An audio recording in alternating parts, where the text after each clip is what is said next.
Olá, minha gente! Voltei mais uma vez para gravar para vocês. Agradeço por vocês estarem aí assistindo os vídeos. Não esqueça de deixar o like, que é muito importante para o crescimento do nosso canal. Hoje eu vim fazer um vídeo sobre o nascimento da minha filha Raquelane, o qual muitas amigas aí pediram para mim fazer esse vídeo. Está eu aqui fazendo esse vídeo, né? Tô falando baixinho porque já tá tarde, os vizinhos estão dormindo, né? E essa foi a única oportunidade que eu achei pra gravar esse vídeo, né? Porque aqui em casa, minha filha, menino grita pra lá, um corre pra cá. Criança, né, gente? Então eu estou aqui gravando esse vídeo. O Benjamin tá ali acordado, tá com a Raquelane, que ele tá assistindo um filme ali. E tá ali com ele no colo, pra eu poder gravar esse vídeo. Tomar um chazinho aqui. Meu cabelo tá assim, gente, que meu cabelo tá meio molhado, né? Passei um óleo nele, então por isso que tá estranho, assim, parece que tá sujo, mas não tá sujo, não. Então vamos lá, gente. Todo mundo aí no canal, né? Todo mundo não. Algumas pessoas sabem, né? Porque nem todo mundo assiste todos os vídeos. Que eu tenho uma filha falecida, né? Quando eu fiz 15 anos, minha filha nasceu. E eu perdi a minha filha. E depois que a minha filha morreu, gente, na gravidez da minha filha, eu já estava numa depressão muito profunda, né? Eu tava muito, muito magra, muito doente. Então, com a perca da minha filha, o meu quadro piorou, né? E tudo que eu queria, depois que a minha filha foi enterrada, tudo que eu queria era engravidar de novo. Eu queria ter uma outra filha. Eu não sei, gente, se isso acontece com algumas mulheres que perdeu o bebê, eu não sei. Só sei que gente, eu só pensava em ter um outro filho, uma outra filha, né? E eu orei muito, muito, pedi a Deus que eu engravidasse de novo e que eu tivesse uma menina, né? E Deus ouviu minhas orações, né? E um ano depois, acho que foi um ano e alguns meses depois, não me lembro, só sei que foi nessa faixa aí, né? Eu engravidei da Raquelane e a parte que eu conheci o pai dos meninos é outra, né? Então, quando eu fui morar com o pai das crianças, né? Eu já fui morar naquela intenção, né? Tipo assim, a gente já foi morar junto e naquele mesmo mês eu ficava já sonhando, né? Que eu ia engravidar, que eu ia ter uma menina e que tal. E eu orava, pedia muito a Deus, né? Pra que eu engravidasse de novo. E eu sempre comentava com ele e ele falava, não, tipo, ele fala, não, deixa pra mais pra frente. Só que, tipo assim, gente, ele sempre teve essa falta de interesse. Ele nunca quis ter filho, nada disso. Nunca comentou. Ele achava que eu tomava anticoncepcional, porque eu tinha um anticoncepcional, mas não fazia o uso. E pedi ele, né, pra ele levar na cidade, porque a gente morava numa fazenda, um lugar muito, muito retirado da cidade, né? A gente morava num lugar muito difícil, a gente mexia com gado, a gente mexia com leite, mexia com lavoura, mexia com tudo de roça, né?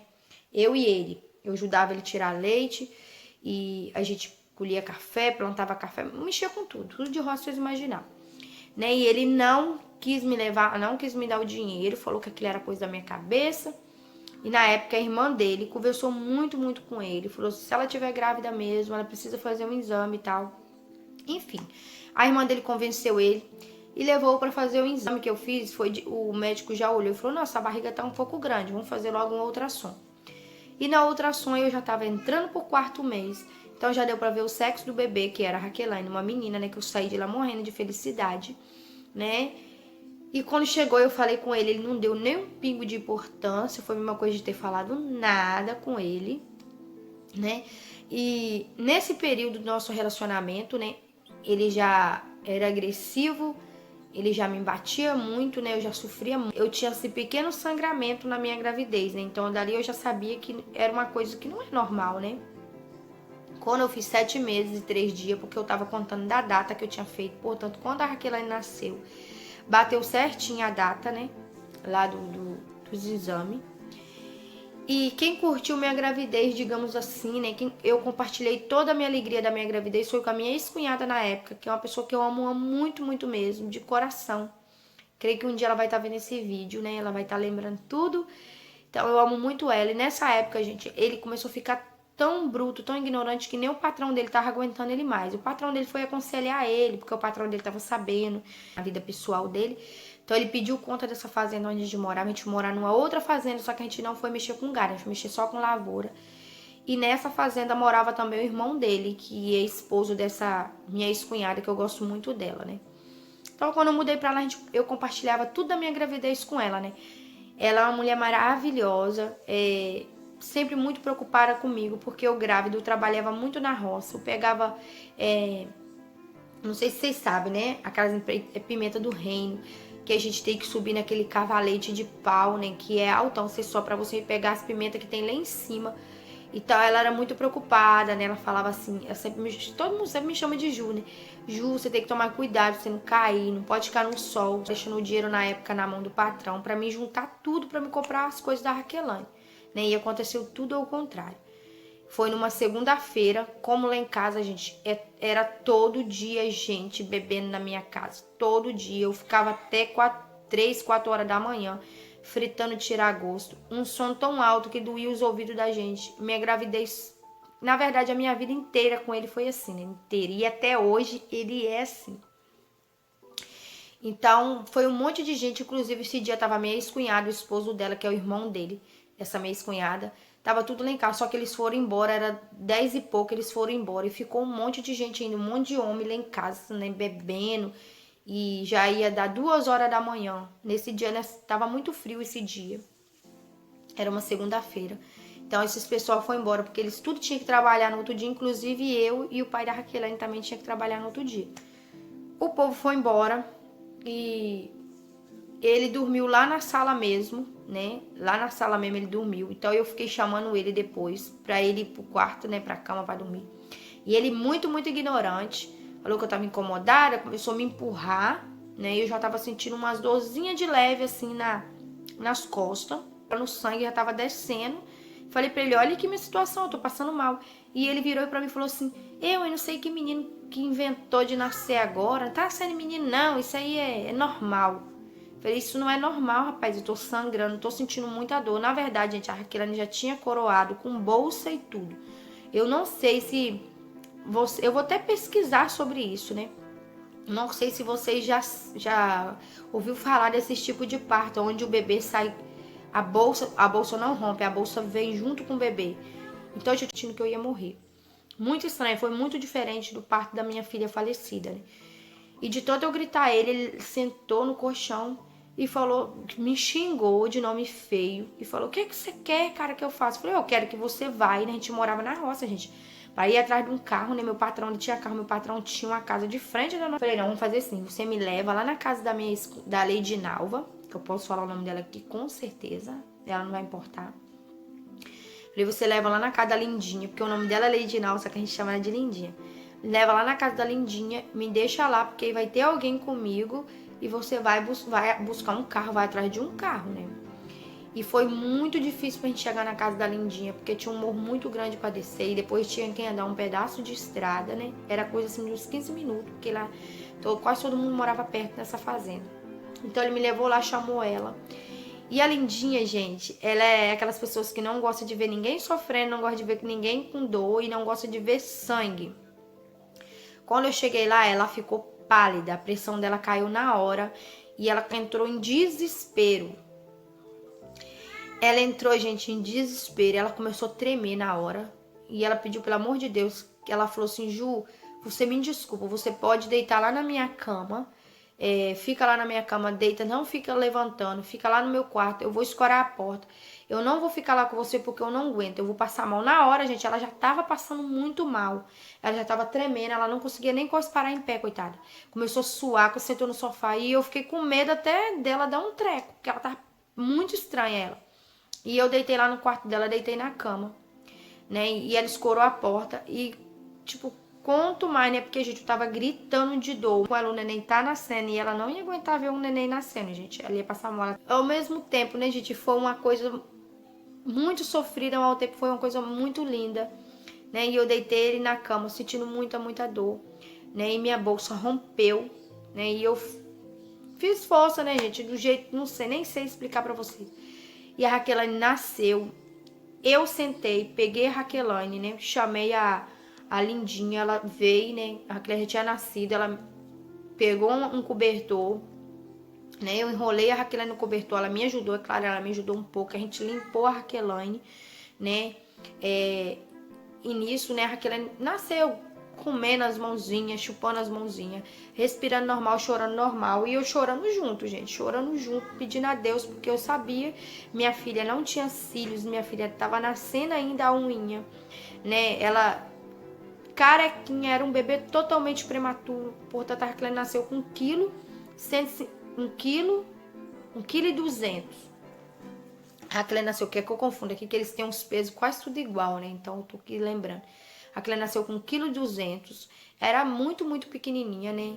Branquelinha, igual um leite. Então eu comecei a chorar ao mesmo tempo de felicidade, ao mesmo tempo, gente, chorar de preocupação, que eu falei, pronto. Minha outra filha nasceu prematura, também nasceu chorando, nasceu normal. E aconteceu tudo aqui. O pai dela chegou, eles chegaram com o carro. E a Lindinha chamou ele na porta e falou assim, olha, sua filha já nasceu. Agora você vai ter que levar ela e a Ju pro hospital.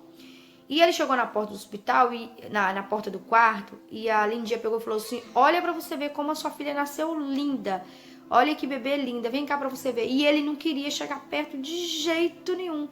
Aí a Lindinha falou assim, rapaz, é sua filha, olha aqui sua filha, pega a sua filha no colo, vamos levar ela e a Ju lá pro carro, porque a gente precisa levar, porque ela nasceu muito pequenininha, dá pra ver que ela vai precisar ficar uns dias no hospital, e a Ju também precisa ser analisada pelo médico. E ele ficou assim, parado, né? Aí, a parte que me deixou chateada, né, assim, um pouco, naquela hora ali, foi que a Lindinha pegou a Raquelane, né, no pano e pediu pra ele segurar a Raquelane, e ele falou assim, eu não vou segurar isso não. Falou bem assim, aquele jeito bruto dele, eu não vou segurar isso não. Ela falou, segura sua filha. Ele, não quero segurar não. Aí juntou a Lindinha, o esposo dela, ele, né, juntou e levou eu, né, porque eu tinha acabado de ter um filho, apesar que eu já tava sentada, já tava mexendo com a Raquelane, já tava tentando arrumar meu cabelo, tudo, né. Então a gente foi pro hospital, né, e custou, gente, acho que foi quase 2 horas pra gente chegar em Nova Venécia, porque o carro do homem não tava muito bom, né, então ele tava indo devagar. E eu tava muito preocupada da Raquelane não sobreviver, de acontecer alguma coisa com ela, porque ela começou a fungar, espirrar, porque todo bebê que nasce tem que fazer aquela limpeza, né, no nariz, tem que fazer a limpeza na garganta. Então, a Raquelane não tinha feito esse tipo de limpeza, então tava tudo tampado, né, da sujeira mesmo do parto, do líquido amniótico, eu acho. Então, ela tava fungando muito, tava respirando, né, parecia que o narizinho dela tava tampado. E eu comecei a ficar preocupada com aquilo ali. A gente chegou no hospital, chegou lá e eu fui pra sala pra fazer, pro médico ver, né, fazer a limpeza, tudo, né, aí deu pós-parto. E eu tava chorando muito e o médico virou pra mim e falou assim, mãezinha, por que você tá assim chorando desesperada? Eu falei com ele, falei, doutor, eu perdi uma filha de 7 meses. Eu tô com muito medo da minha filha morrer, eu quero ficar perto da minha filha, porque a minha outra filha, eu falei, porque era o mesmo hospital. Falei, minha outra filha, vocês não me deixou com a minha filha, vocês fez de tudo pra me deixar longe dela, e quando aconteceu o que aconteceu, né? Na hora eu fiquei falando essas coisas, gente, porque como a minha outra filha nasceu, eles quase, assim, eu ia praticamente fugir pra UTIM pra ver ela, né? Porque quando eles me viam lá, eles falavam, volta pro quarto, porque eu tava em recuperação, e era por isso que eles não deixavam eu muito lá na UTIM. Então, gente, ele falou pra mim assim, por que você tá chorando? Aí eu peguei e falei com ele, ele falou, olhou pra mim e falou assim, mãe, deixa eu te falar uma coisa. A sua filha, ela passou mais de 4 horas sem cortar o cordão umbilical dela. Se ela não morreu até agora, ela não morre mais. E aconteceu, né, que eu fui nesse mesmo hospital, gente, que a minha filha morreu, né? Igual eu falei pra vocês, o hospital tem 2 repartições, os bebês ficam embaixo e as mães vai pra cima, né? Então eu fui lá pra cima, né, pro quarto pra recuperar. A Raquelane ficou na UTIM. E no outro dia não, né, que a Raquelane nasceu 3 horas, a gente chegou lá, o dia já tinha amanhecido, né. Eu fui pro quarto, gente, e fui lá na UTIM ver meu bebezinho, né, meu bebezinho tão branquinho, gente, tinha os olhos tão azul, que doía os olhinhos de tão azul. Então eu fiquei lá, né, e aí a médica veio conversar comigo, a mesma coisa da outra vez. Falou assim que a minha filha ia ser transferida, que eu não podia acompanhar minha filha porque eu era de menor, que eu ia recuperar do parto, que eu ia para minha casa e que alguém responsável da Raquelane tinha que ir ficar com o bebê em Colatina, para o mesmo lugar que eles tinham levado a minha filha, que foi que aconteceu o episódio, né, do falecimento da minha filha antes de chegar no hospital. Aquilo ali, gente, me arrasou. E eu não queria sair de perto da Raquelane por nada. E eles falaram que eu tinha que sair porque, na verdade, a Raquelane já estava sendo transferida naquela hora. Eles iam transferir a Raquelane, eles nem iam me chamar para ver ela. E eu fui lá embaixo e já estava tudo pronto. Aí chegou aqueles pessoal do bombeiro lá, aqueles pessoal da ambulância. Chegou com os papel, aí pegou e falou, tem o bebezinho tal, o RN, falou meu nome, né, tal. Aí falou assim, e naquela hora eu estava transferindo a Raquelane, e eu me desesperei, entrei em desespero, ó. O pai dela não tava me acompanhando, eu tava lá em cima no quarto sozinha. Fui pra casa e eu só chorava, não comia, só chorava, só chorava. E minha mãe foi lá em casa conversar comigo. A minha mãe falou assim: minha filha, ela foi pra lá, ela foi pegar peso, ela nasceu bem, não tem nada acontecendo. Ela foi pra lá pegar peso. Eu, não, mãe, vai acontecer a mesma coisa, eu quero ficar perto da minha filha. Gente, eu era de menor, e não me dava direito nenhum de ficar acompanhar minha filha. E era o pai que tinha que acompanhar. E quem te diz que ele queria acompanhar? Ele não queria, ninguém convencia ele a ir ficar com a Raquelane em Colatina. O patrão dele falou que liberava ele pra ele ficar com ela, ele não quis. Aí de tanto eu chorar, pedir minha mãe também na época não podia porque eles tinham contrato, então a avó não tem direito desse negócio aí, gente, vocês entendem o que eu tô falando. Então minha mãe não podia ir, tinha que ser, né, o pai, ou podia ser eu acompanhado de alguém de maior, né, tipo a avó, alguma coisa, e ninguém queria ir comigo, né. Assim, os que podiam não queriam ir comigo, porque a avó da Raquel, pai de pai, é aposentada, não fazia nada, então ela poderia muito bem ficar com a neta ou me acompanhar para me ficar com a minha filha. Ela também não quis, portanto, isso é um assunto muito forte que eu vou falar aqui, né? Ela me aconselhou a dar minha filha para alguém do hospital, porque ela falou assim que a Raquel não ia sobreviver, porque ela tinha uma filha prematura alguns anos atrás e ela deu para os outros, porque ela não ia ter condições, porque criança prematura dava trabalho. Ela falou isso comigo, por esse Deus que tá no céu. Ela conversou comigo, falou que era pra mim doar a Raquelane, a avó da Raquelane, par de pai. Falou que era pra mim doar a Raquelane, porque a Raquelane ia me dar muito trabalho. E eu tava, gente, muito dolorida do parto. Eu tava toda quebrada, sabe? Parece que tinha me atropelado, né? Eu tava muito inchada também, muito inchada. A minha barriga tava muito inchada, eu tava com muito gás preso na minha barriga, porque eu fiz muita arte, né? Eu andei muito, eu chorei muito, então eu tava muito mal no meu resguardo, né? E depois ficou pior ainda. Então minha mãe ligou pro hospital e pediu para conversar com a assistente social do hospital. Aí minha mãe pediu pra assistente social liberar pra mim acompanhar minha filha. A assistente social não queria de jeito nenhum. Minha mãe falou assim: olha, ela não tem ninguém pra ficar com ela aí. Eu sou a avó da neném, mas eu também não posso. A assistente social liberou, gente. E eu fui pro hospital, né, de Nova Venécia, pra me pegar uma carona na ambulância. E fui pra lá, a gente igual uma louca, ó. Eu tava tão ansiosa pra ir ficar com a minha filha que eu não levei roupa. Eu peguei umas roupinhas, gente. Não imaginava que eu ia ficar tanto tempo lá. Tanto tempo assim, né, que a Raquelane ficou 17 dias na UTI. Fui pra lá, né? Minha mãe conseguiu um lugar pra mim ficar em Colatina, porque a gente não tinha dinheiro pra pagar aluguel. Na verdade, dava sim pra pagar um aluguel em Colatina o tempo, mas só que aí era com o pai, né? E o pai é essa situação que vocês sabem. Era, gente, que eu tô coçando aqui meu dedo. E eu fui pra Colatina e minha mãe conseguiu, com assistência social, um lugar, né, no convento. Se tiver alguém aí de Colatina, do convento, me assistindo, muito obrigada por ter me acolhido.